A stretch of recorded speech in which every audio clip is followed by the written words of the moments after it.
سورہ جڑی یونس چاہیے وہ بھی ہوتی ہے 49 نمبر ہے بڑے کل امت نجل، ہر امت کی ہر قوم کی ایک موت ہے.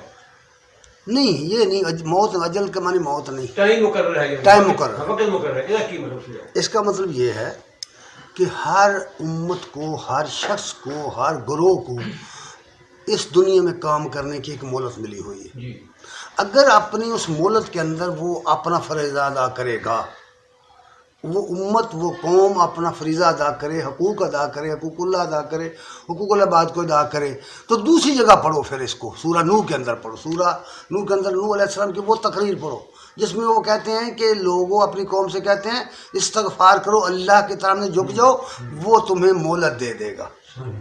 معلوم ہے کہ اجل مسمى آگے بڑھ سکتی ہے.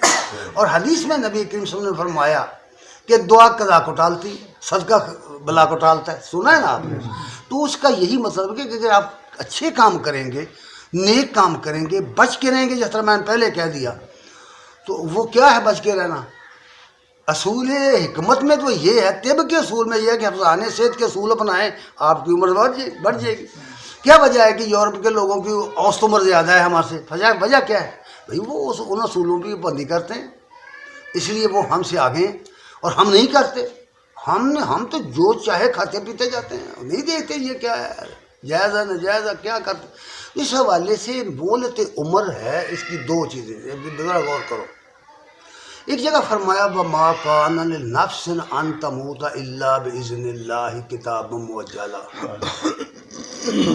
کسی شخص کو اللہ کے اذن کے بغیر موت نہیں آتی، اور ایک وقت مقرر کیا ہوا ہے، لکھا ہوا ایک وقت ہے. دو باتیں ہو گئی نا، ایک طرف ہے لکھا ہوا وقت ہے، دوسری طرف کہا کہ اللہ کے اذن کے بغیر موت نہیں آتی. تو پھر اذن کیا ہوا؟ اس کا ترجمہ عام طور پر ہم جب پڑھتے ہیں نا کتابوں میں تو وہ کر دیتے ہیں کہ اللہ کے حکم کے بغیر نہیں موت آتی. یہ بات غلط ہے. اگر حکم کہنا ہوتا تو قرآن کے اندر لفظ حکم تو موجود ہے، اللہ بِإِذْنِ اللہ کی بجائے اللہ بحکم اللہ کہہ دیتے. بعض لوگ کہتے ہیں کہ اللہ کی اجازت کے بغیر نہیں آتی. بھئی اگر یہ ہوتا تو اجازت جو چیز تو موجود ہے قرآن میں، اللہ بے اجازت اللہ کہہ دیتے. یہ بات نہیں ہے. اذن دراصل اس سسٹم کو کہتے ہیں جس سسٹم کے ڈیولپ ہونے سے کسی بھی امر کا نتیجہ نکلتا ہے. مثال دیتا ہوں میں، ایک آدمی کو ہارٹ اٹیک ہو جاتا ہے، آپ کیوں لے کے اسے بھاگتے ہیں اسپتال کو لے کے جاتے ہیں؟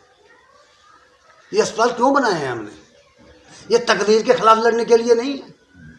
تو فرمائیے مجھے، یہ دوائیاں ہم کیوں کھاتے ہیں؟ یہ سب کچھ کیوں کرتے ہیں؟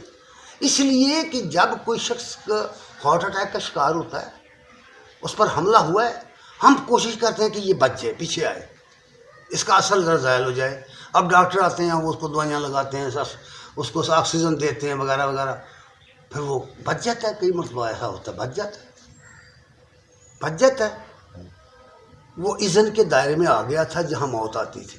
آپ نے اس کو تدبیر اس حکم سے جو اللہ نے خود دیا ہوا ہے فزارہم کے تحت کہ بھائی اپنا دفاع کرو، اس کے تحت جب ہم نے اس کا علاج کیا تو اس دائرے سے باہر نکلا، موقع مل گیا، مہلت مل گئی.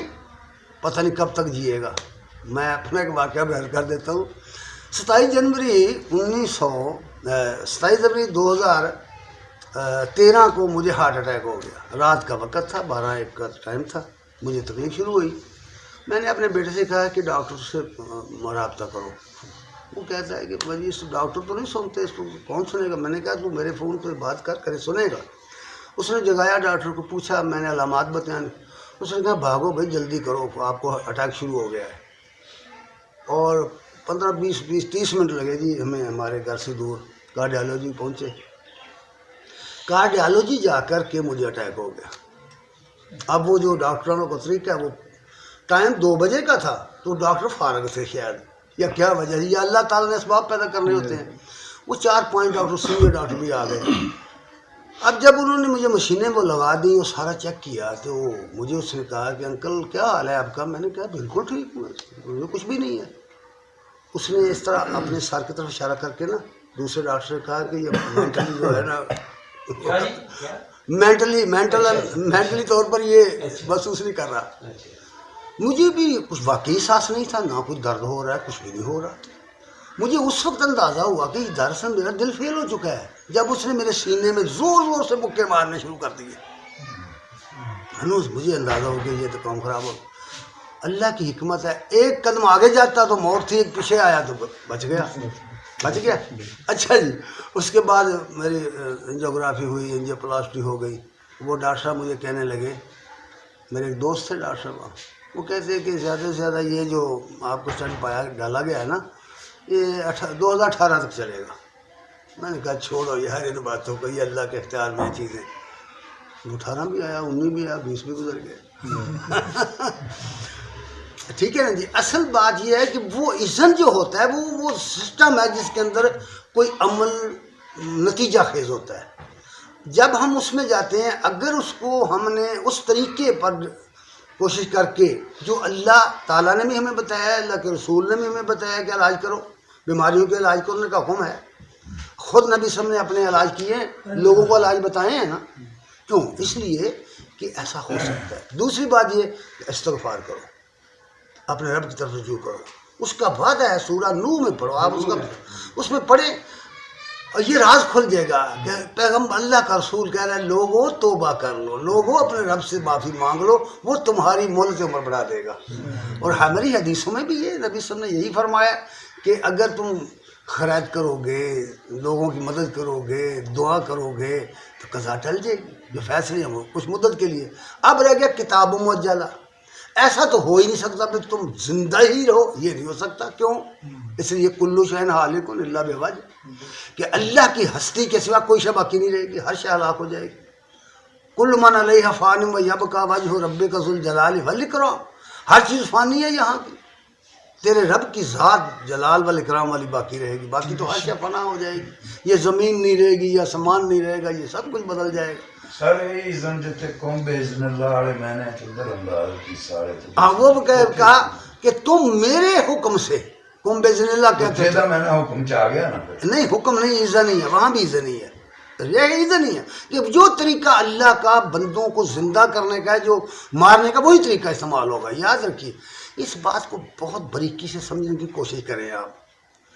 اس سلسلے میں اگر اجازت دے تو میں بات کہہ دوں, میری گاڑی میں میری کتابیں پڑھی ہیں, میری گاڑی میں میری کتابیں پڑھی ہیں. اس میں ایک کتاب کا نام ہے گمراہی کے اسباب, اور ایک کتاب کا نام ہے مقام ازواج مطہرات.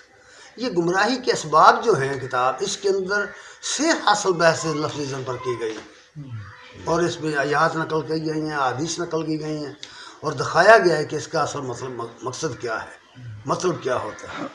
اگر آپ پڑھیں اور کچھ نہ کچھ وقت نکالا کریں. یہ سامنے الماری دیکھ کر مجھے خیال آیا, یہ سامنے جو الماری ہے نا, یہ دیکھ کر بہت خوبصورت, ماشاءاللہ اچھے اچھے پیس لگے ہوئے ہیں, بہت خوبصورت لگتی ہے. معذرت کے ساتھ اگر ان چیزوں کی جگہ کتابیں لگی ہوتی تو پھر کیسا ہوتا؟ ادھر ہے نا, میں جانتا ہوں سامنے لگی ہوئی. اگر آپ میرے غریب خانے میں جائیں تو آپ جدھر دیکھیں گے کتابیں نظر آئیں گی. ذوق ہے نا ان کا, یہ ذوق ہے, مبارک, کوئی بات نہیں, ہونا چاہیے. لیکن کتابیں, ہر گھر میں کتابیں. اللہ نے ہمیں کتاب دی ہے, بڑی ضخیم کتاب دی ہے. اللہ نے اپنے رسولوں کے ذریعے لوگوں کو کتابیں دی ہیں, کتابوں پر ایمان لانے کا حکم دیا گیا ہے. یہ کتابوں سے ہمارے گھر کیوں خالی ہو گئے ہیں؟ بابوں کی طرف زیادہ چلے گئے. ہاں, یقین مانیے کہ دوسری قومیں جو بڑھ گئی ہیں ہمارے سے, وہ اس کی کیوں بڑھ گئی ہیں بھائی. اور کسی بھی انگریز کے گھر میں جائیں آپ, میں ایک دن سن رہا تھا ایک صاحب کی تقریر, اس نے کہا کہ کسی ایک رسالے کا نام لیا, اس نے کہا یہ رسالہ 1 کروڑ رسالہ چھپتا ہے یہ یورپ کے اندر, اور $2 اس کی قیمت ہے, اور ہر مہینے چھپتا ہے, بک جاتا ہے. اب ہماری سبیل کیا ہے, یہاں کتاب چھایا کرو. فیصل آباد میں ایک حکیم منصور صاحب ہیں, ایک دفعہ میں ان کے پاس گیا, وہ اچھے ہیں میرے دوست ہیں ابھی, تو مجھے کہتے ہیں کیا کر رہے ہو. میں نے کہا کہ حکیم صاحب بس اب وہ تو کوئی کام رہ نہیں گیا, کام کوئی ہوتا ہی نہیں, بس بیٹھا رہتا ہوں, پڑھتا رہتا ہوں اور لکھتا رہتا ہوں. کیا لکھتے ہو؟ میں نے بتایا. کہنے لگے چھوڑ یار, وقت ضائع نہ کرو. میں نے کہا جی کیوں؟ کہنے لگے میں نے القانون کتاب کا ترجمہ کیا تھا, سینہ کتاب ہے القانون, 1000 چھپی تھی 10 سال میں بکی. اب بتاؤ کہ خیر میں نے انہیں کہا کہ نہیں حکیم صاحب وہ کتاب کسی کے پڑھنے کی نہیں ہے، اس کو تو کوئی ڈاکٹر پڑھے، کوئی حکیم پڑھے، کوئی پڑھا لکھا سائنسدان پڑھے. جو میں لکھتا ہوں وہ تو عوام کے لیے ہے، وہ عوام خرید لیں گے. اور واقعی سمجھ آئی کہ یہ کتابیں چھپتی ہیں کوئی کہا کر. لوگ کہتے ہیں وقت ہی نہیں ہے. اچھا بھی موبائل چلانے کے لیے سارا دن ہے، ساری رات ہے، ٹی وی کے لیے ساری رات ہے، ڈراموں کے لیے ساری رات ہے، ناول پڑھنے کے لیے ساری رات، اخبارات پڑھنے کے لیے سارا دن ہے. اخبار پڑھنے کے لیے ہاں کسی دکان پر جو اخباریں ہیں سالانہ چندہ دیتے ہیں، کتاب نہیں خریدتے. اخباروں میں کیا ہے؟ اخباروں میں تو وہ کچھ ہے جو ہم اپنے گھروں میں لا ہی نہیں سکتے، اس طرح کی تصویریں ہوتی ہیں. تو اس طرح ہمارا مزاج بگڑ چکا ہے. اصل بات قومی مزاج ہمارا بگڑ چکا ہے، اور اس کی وجہ سے ہم آہستہ آہستہ نا تعلیم سے ہٹ گئے ہیں. اور دوسری قومیں اس لیے ہم سے آگے بڑھ گئی ہیں کہ جو ہمارا کام تھا نا اسلام کے، ہم نے جو پیمان توڑے وہ لے جا کر سب اہل مغرب نے جوڑے.